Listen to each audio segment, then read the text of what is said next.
صلوا على خير الأنام المصطفى بدر التمام صلوا عليه وسلموا يشفع لنا يوم الزحام.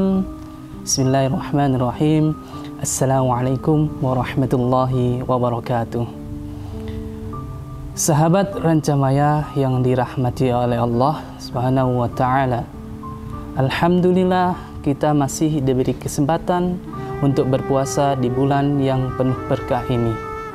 Semoga kita selalu diberikan kekuatan dan keimanan dalam menjalankan ibadah puasa 1 bulan penuh. Perlu kita sadari bahwa kualitas puasa bukan hanya sebatas bisa menahan lapar dan haus, serta mampu menyelesaikan puasa selama 1 bulan penuh. Kualitas puasa ini dalam artian mampu memaksimalkan fungsi, keutamaan, dan manfaat dari puasa untuk mampu meningkatkan kualitas diri, serta mampu memaksimalkan bulan Ramadan untuk peningkatan kualitas dan kuantitas ibadah kita. Untuk meraih puasa yang berkualitas, pertama kita harus benar-benar menata niat untuk ikhlas berpuasa karena Allah Subhanahu wa Ta'ala. Jangan sampai terbesit sedikit pun rasa berat dan terbebani dengan ibadah puasa ini. Jangan sampai kita berpuasa karena malu dengan keluarga, takut dengan atasan, atau ingin dipuji oleh orang lain. Jika niatan ini yang ada dalam hati kita, bisa jadi kita akan mengatakan puasa kepada orang lain, namun sebenarnya kita berbohong karena faktanya kita tidak berpuasa. Inilah yang kemudian bisa kita sebut sebagai puasa formalitas. Na'udzubillahi min dzalik. Seharusnya datangnya Ramadan harus kita sambut dengan rasa senang dan bahagia, serta saat menjalankannya pun harus dengan kesungguhan dan keimanan. Jika hal ini bisa kita camkan pada diri kita, insya Allah kita akan meraih pahala dan diampuni dosa-dosa kita yang telah lalu. Hal ini sesuai dengan hadis Nabi Muhammad SAW yang diriwayatkan oleh Imam Al-Bukhari dan Muslim yang sangat masyhur. Man shoma Ramadhana imanan wahtisaban ghufira lahu ma taqaddama min dzambihi. Artinya, barang siapa berpuasa di bulan Ramadan karena iman dan mengharap pahala dari Allah SWT, maka akan diampuni dosa-dosanya yang telah lalu. Sahabat Cahaya Rancamaya yang dirahmati oleh Allah, ketika mulai berpuasa, kita juga harus menancapkan tekad dalam hati untuk bukan hanya sekedar memuasakan diri dari makan dan minum saja. Kita harus mampu mempuasakan seluruh anggota tubuh, pikiran, dan hati kita. Mata harus dipuasakan dari pandangan sesuatu yang tercela dan dibenci syariat serta melalaikan Allah Subhanahu wa Ta'ala. Lidah harus dipuasakan dari berbicara yang tidak bermanfaat, melakukan kebohongan, menggunjing, mengumpat, berkata buruk, dan menebar permusuhan, serta menzalimi orang lain. Tangan harus dipuasakan dari berlaku zalim pada orang lain, mengambil hak orang lain, dan tindakan yang merugikan orang lain. Mempuasakan anggota tubuh ini sangat berat sekali kita lakukan, apalagi di zaman modern saat ini, di mana kita sudah hidup di dua dunia, yakni dunia nyata dan dunia maya. Jika dulu sebelum adanya perkembangan teknologi internet, khususnya media sosial, orang akan jarang menemukan dan sulit melakukan hal-hal maksiat di dunia nyata.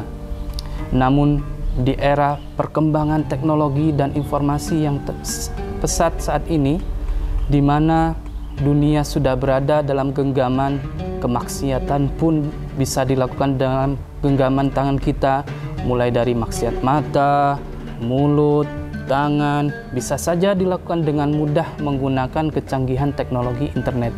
Terlebih dengan media sosial yang menjadikan kita merasa bebas untuk mengungkapkan apa yang ada dalam hati kita melalui jari jemari kita, sehingga kita bisa merugikan dan menzolimi orang lain. Sabda Rasulullah SAW yang diriwayatkan Imam Ahmad, kam min shaimin laisa lahu min siyamihi illal ju' wal 'atash.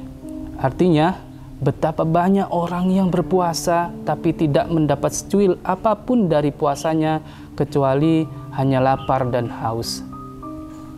Hal ini sangat mungkin bisa terjadi apabila kita tidak bisa mengendalikan anggota tubuh dan mengumbar maksiat di media sosial. Sudah seharusnya waktu yang kita miliki selama Ramadan ini digunakan semaksimal mungkin untuk memperbanyak amal soleh seperti membaca Al-Quran, memperbanyak infak dan sedekah, mendisiplinkan diri untuk sholat 5 waktu secara berjamaah, melaksanakan sholat tarawih dan sejenisnya. Sahabat Cahaya Rancamaya yang dirahmati oleh Allah, untuk meningkatkan kualitas ibadah puasa saat ini, marilah kita juga mengisinya dengan mengasah kepekaan sosial kita dengan membantu orang yang sedang mengalami kesulitan. Hal ini karena puasa bukanlah hanya sebatas formalitas dan ritual ibadah saja. Puasa memiliki berbagai sisi dimensi, diantaranya dimensi teologis vertikal dan sosiologis horizontal. Sebagai dimensi teologis vertikal, puasa menjadi sarana mendekatkan diri pada Allah Subhanahu wa Ta'ala untuk meraih predikat takwa, sebagaimana disebutkan dalam surat Al-Baqarah ayat 183. A'udzu billahi minasyaitonir rajim. Ya ayyuhalladzina amanu kutiba 'alaikumus syiyamu kama kutiba 'alal ladzina min qablikum la'allakum tattaqun. Artinya, hai orang-orang yang beriman, diwajibkan atas kamu berpuasa sebagaimana diwajibkan atas orang-orang sebelum kamu agar kamu bertakwa. Sementara sebagai dimensi sosiologis horizontal, puasa adalah kawah candra di muka orang-orang yang beriman dan dalam melatih diri untuk lebih peduli dengan kondisi sosial orang lain. Pengalaman diri dengan tidak makan, minum, dan merasakan lapar adalah bentuk latihan fisik dan psikis agar kita bisa merasakan bagaimana rasanya saudara-saudara kita yang mengalami kesulitan sekedar hanya untuk makan dan minum. Kedua dimensi puasa ini selanjutnya akan menjadi indikator keberhasilan puasa kita, yang kemudian juga akan terlihat pasca Ramadan ini. Kita bisa lihat nanti setelah madrasah Ramadan ini, apakah kita akan menjadi lulusan yang memiliki kesalehan spiritual dan sosial melalui puasa yang berkualitas, atau apakah kita akan sama saja bahkan malah mengalami kemunduran spiritual dan sosial karena puasa yang hanya sebatas formalitas. Mudah-mudahan puasa ini mampu menjadi media transformasi dan mampu mendidik kita untuk menjadi pribadi-pribadi yang paripurna di sisi Allah Subhanahu wa Ta'ala. Wassalamualaikum warahmatullahi wabarakatuh. Cahaya Rancamaya Islamic Boarding School. Come and join us.